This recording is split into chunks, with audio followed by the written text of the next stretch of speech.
Ini prakteknya ya, teman-teman bisa praktek. Baca Fatihah bisa dengan dua cara ini Kak ya. Karena memang untuk mendapatkan manfaat-manfaat terapeutik dari Al-Quran, kita harus beriman.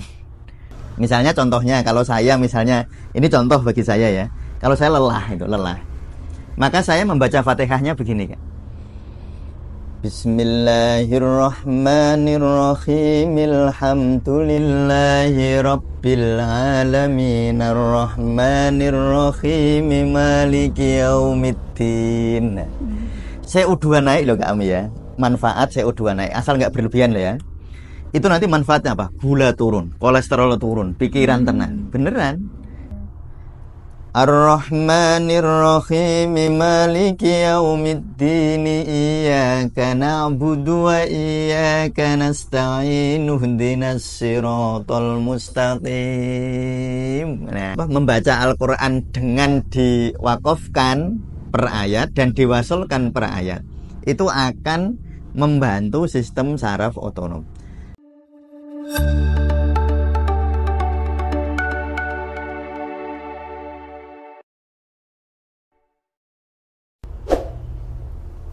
Assalamualaikum warahmatullahi wabarakatuh. Waalaikumsalam warahmatullahi wabarakatuh.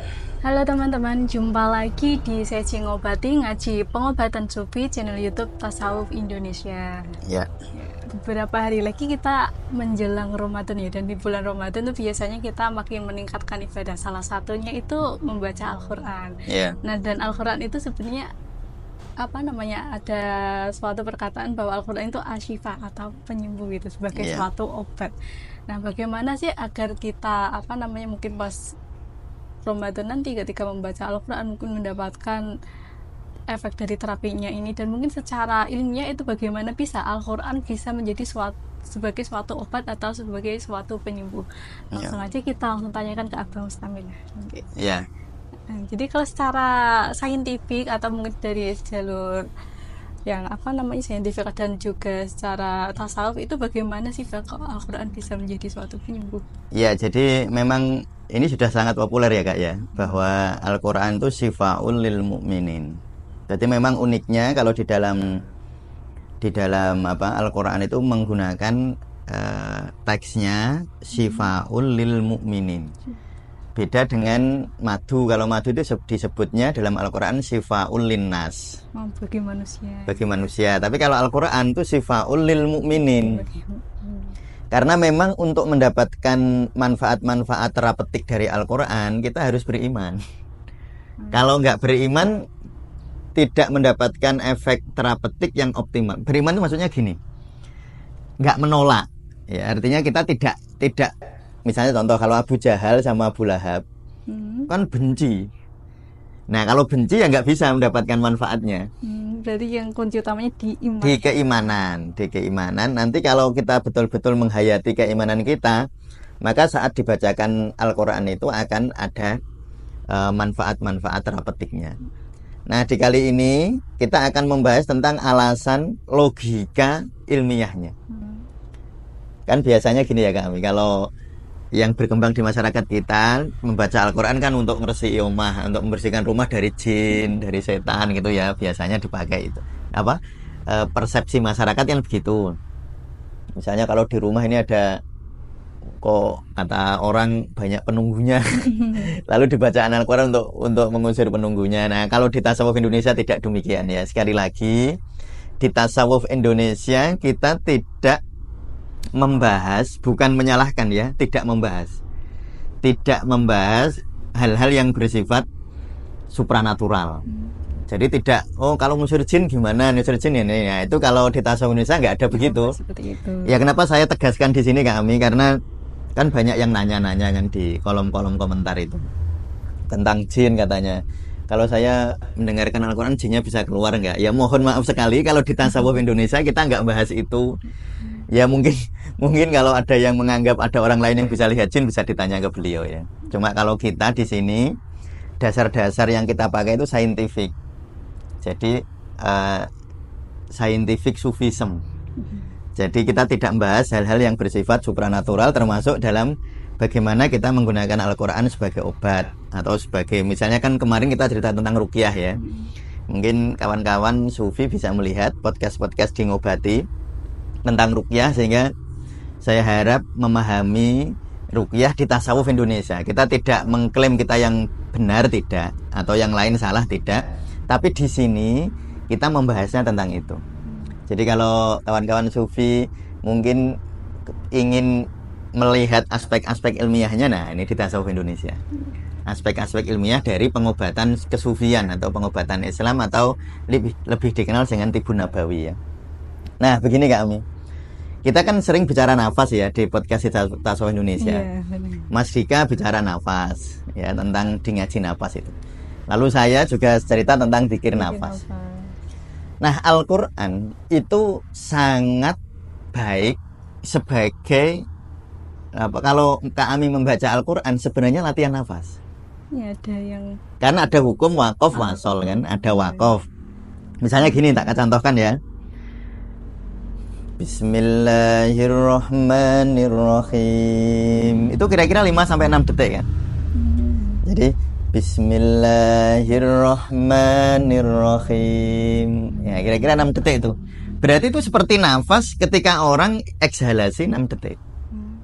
Jadi kayak latihan. Kayak latihan nafas. Makanya kita juga bisa menggunakan Fatihah untuk ekshalasi lebih panjang. Misalnya contohnya, kalau saya misalnya, ini contoh bagi saya ya. Kalau saya lelah, maka saya membaca Fatihahnya begini kan. Bismillahirrahmanirrahim. Alhamdulillahi rabbil alamin. Arrahmanirrahim. Maliki yaumiddin. Sampai panjang. Kalau kita membaca Al-Quran dengan diwasolkan kayak ini, baca Fatihah ya, diwasolkan seperti ini, itu nanti CO2-nya naik di dalam tubuh kita. CO2 naik loh Kak Ami ya. Manfaat CO2 naik, asal nggak berlebihan loh ya. Itu nanti manfaatnya apa? Gula turun, kolesterol turun, pikiran tenang. Beneran. Dan itu ilmiah gitu. Jadi kalau kita membacanya memang tartil gitu. Tartil, ya terutama tartil. Maksud saya gini, kan ada orang membaca Al-Quran dengan cepat ya. Misalnya ada yang membaca Al-Quran, Alif Lam Mim, Dzalikal Kitabul La Raiba Fihi Hudal Lil Muttaqin. Nah, dia bacanya cepat. Tentu itu nggak masalah, tidak ada salahnya. Memang itu bukan salah. Kalau tujuannya kan ada adik-adik atau mbak-mbak atau mas-mas yang memang hafid Quran. Lalu kan perlu membaca sehari harus sekian. Nah, itu tentu nggak masalah. Tetapi kita harus menyempatkan diri kita untuk membaca Al-Quran lebih tartil, lebih pelan. Efeknya adalah latihan nafas itu. Efeknya seperti hukum wakof wasol, efeknya adalah kita latihan nafas. Nah, hanya Al-Quran satu-satunya kitab atau buku yang dibaca ada hukum wakof wasolnya. Kami kalau baca jurnal bahasa Inggris mau bernafas kapan saja kan boleh. Iya, bisa. Bahkan waktu kami membaca jurnal itu kami mungkin tegang, malah nafasnya cepet kan. Karena stresnya artinya opo gitu. Kan tegang. Justru nafasnya cepet. Jadi membaca jurnal dengan stres kan membuat hiperventilasi ya. Coba nanti dilihat lagi anunya Mas Dika ya. Kalau orang stres kan hiperventilasi. Nafasnya cepet maksud. Nah, tapi kalau membaca Al-Quran, mau tidak mau harus mengikuti hukum wakof wasol. Ya, mau nggak mau harus mengikuti hukum wakof dan wasol. Sehingga, ya ini prakteknya ya, teman-teman bisa praktek. Baca Fatihah bisa dengan dua cara, ini Kak ya. Bismillahirrahmanirrahim. Berhenti, lalu tarik nafas. Disadari, tarik nafasnya disadari.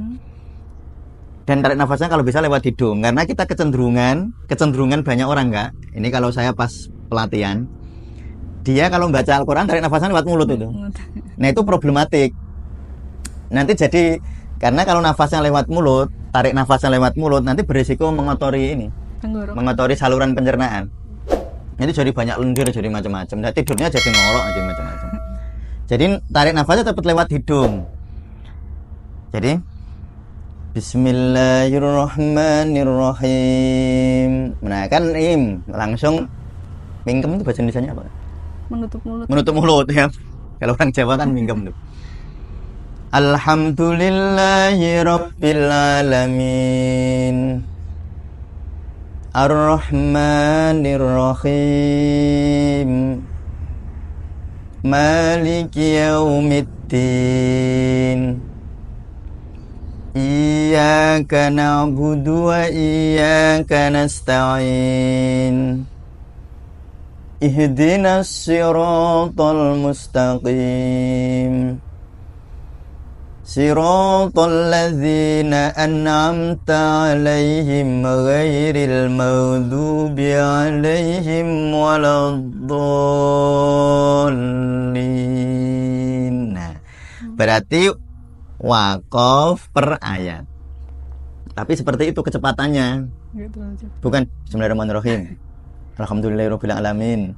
Nah, kalau dalam konteks ritual ya nggak apa-apa. Ya tentu itu tidak ada salahnya. Ini kan bukan ngomong salah bener ya. Ini kita sedang bicara bagaimana Al-Qur'an itu punya efek terapetik. Nah, atau membaca Al-Qur'annya begini, dan ini baik bagusnya itu dibiasakan enggak? Dua-duanya ya.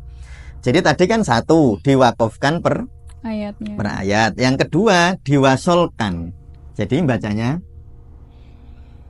Bismillahirrahmanirrahim. Alhamdulillahi rabbil alamin arrahmanirrahim. Jadi kalau tidak kuat ya berhenti aja. Jadi sekuatnya diwasolkan sampai sekuatnya. Kalau untuk yang diwakafkan per ayat sama diwasolkan itu manfaatnya? Ya nanti ya. Jadi ini kan saya ngasih dulu caranya dulu ya. Jadi satu diwakafkan per ayat. Wakaf itu berhenti ya. Wakaf itu berhenti. Bismillahirrahmanirrahim. Berhenti. Alhamdulillahirabbil alamin. Berhenti, namanya wakaf ya. Ini mungkin nyun sewu mungkin ada yang baru dengar itu istilah wakaf wasol. Nah kalau wasol itu teruskan, nggak berhenti. Bismillahirrahmanirrahim. Alhamdulillahirabbil alamin arrahmanirrahim. Berhenti sak kuate. Atau bisa kuat, bisa sampai terus ya, nggak apa-apa kalau memang bisa gitu. Nah, teruskan lagi. Ar-Rahmanir-Rahim Maliki Yaumiddin Iyyaka na'budu wa iyyaka nasta'in Ihdinas siratal mustaqim. Nah, Siratal ladzina an'amta 'alaihim ghairil maghdubi 'alaihim waladdallin. Jadi ada dua pilihan, satu wakaf per ayat, kedua wasol sekuatnya. Manfaatnya kami menyeimbangkan kekebalan sistem saraf otonom. Ya, jadi kalau kita nafas membaca Al-Qur'an dengan diwakafkan per ayat dan diwasolkan per ayat, itu akan membantu sistem saraf otonom. Jadi kalau kita Bismillahirrahmanirrahim Alhamdulillahirabbil alamin 3 kali, lalu Bismillahirrahmanirrahim, berhenti. Alhamdulillahirabbil alamin, berhenti. Nah, itu nanti akan menyeimbangkan sistem saraf otonom, simpatis dan parasimpatis akan seimbang, dan itu nanti efeknya apa ya, luar biasa efeknya. Dan efeknya begini, terutama teman-teman ini ya, mungkin yang overthinking. Ini contoh ya, overthinking misalnya. Nah, ketika teman-teman overthinking, bacalah yang kedua itu Kak, yang jangan diwasolkan. Jangan yang diwakafkan, tapi diwasolkan. Jadi kalau hati kita pas gelisah, pas nggak tenang, hati kita kurang damai gitu, pas ketakutan atau bahkan emosi-emosi negatif yang lain, cara bacanya diwasolkan sekuatnya. Bismillahirrahmanirrahim. Alhamdulillahirabbil alamin arrahmanirrahim. Kalau bisa sekuatnya segitu cukup, nggak. Yang penting sekuatnya. Atau kalau kuatnya sampai Bismillahirrahmanirrahim Alhamdulillahirabbil alamin arrahmanirrahim maliki yaumiddin, ya nggak apa-apa. Pokoknya sekuatnya.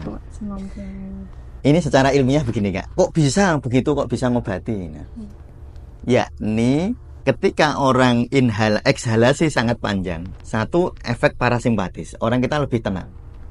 Efek parasimpatis tadi ya. Yang kedua, ketika kita membaca Al-Qur'an dengan ayat panjang, maka karbon dioksidanya naik. Nah, ini mungkin teman-teman kalau ingin memahami betul bisa lihat nafas Mas Dika ya. Kalau ingin memahami yang ini ya, konsep ilmiahnya ini. Jadi ketika orang panjang, karbon dioksidanya dia akan naik. Nah, ketika karbon dioksida naik, kita jadi lebih tenang. Maka teman-teman ya, ini salah satu teks cara lain. Ini cara lain, tapi saya sampaikan di sini ya. Ini tidak ada hubungan dengan Al-Quran. Salah satu biar kita nggak cemas tuh gini loh, Kak. Salah satunya ya, ini tangan diginikan, ini ditutup gini. Ditutup gini. Nanti kalau lalu kita ngomong atau nafas, bukan ngomong ya, kita nafas ya. Jadi ditutup dulu lalu kita nafas. Nah, nafas kurang lebih 11 sampai 20 kali lah kurang lebih. Itu nanti menenangkan, Kak. Kenapa? Karena kita menghirup karbon dioksida. Tapi jangan itu sekali lagi ya, tidak boleh berlebihan. Kalau berlebihan juga ada efeknya. Ya, berlebihan itu jadinya nanti jadi pusing, jadi nganu, itu berlebihan. Dan memang kan di banyak sekali pertanyaan-pertanyaan, kalau saya zikir nafas kok pusing ya. Kalau ya kemarin ada yang begitu lalu langsung chat kita secara pribadi, kita ajari secara privat ada, sehingga memang kadang-kadang tidak semua orang itu sama. Kan teori itu kadang-kadang kalau dipraktekkan cocok bagi 8 orang, nggak cocok bagi 2 orang, kan biasa teori kayak begitu kan. Sehingga tapi nggak usah khawatir, latihan kayak begini kan aman. Efek-efeknya mungkin ya pusing, ada yang begitu memang. Tapi kalau di Al-Quran insya Allah enggak. Insya Allah ini sudah ibadah luar biasa dan akan memberikan efek-efek terapeutik juga yang luar biasa. Itu gitu ya. Jadi yang pertama, mengapa Al-Quran itu disebut sebagai obat? Karena di dalam Al-Quran ada hukum waqaf dan wasol yang artinya melatih kita mengajari nafas. Makanya kemarin saya singgung-singgung tuh, kalau ingin latihan nafas baca Al-Quran. Cuma ya gitu, jangan baca Al-Quran secara itu tadi ya, apa namanya, jangan baca Al-Quran cepet-cepetan, jangan ya, harus tartilan. Makanya warotilil Qur'ana tartila, bacalah dengan tartil. Tartil itu artinya pelan. Kalau saya itu gini, kalau teman-teman lihat imam sholat ya kayak gitu loh bacanya. Kan imam kalau baca Fatihah kan kayak gitu, imam-imam sholat. Nah itu selambat itu gitu. Dan ketika yang membaca tartil itu yang mendengarkan juga dapat efek terapeutik. Jadi efek terapeutiknya adalah terapi musik gitu kan. Jadi itu kayak terapi nada. Jadi ketika orang dengar orang suaranya membaca Al-Quran itu kan ada efek dalam tanda petik hipnosisnya.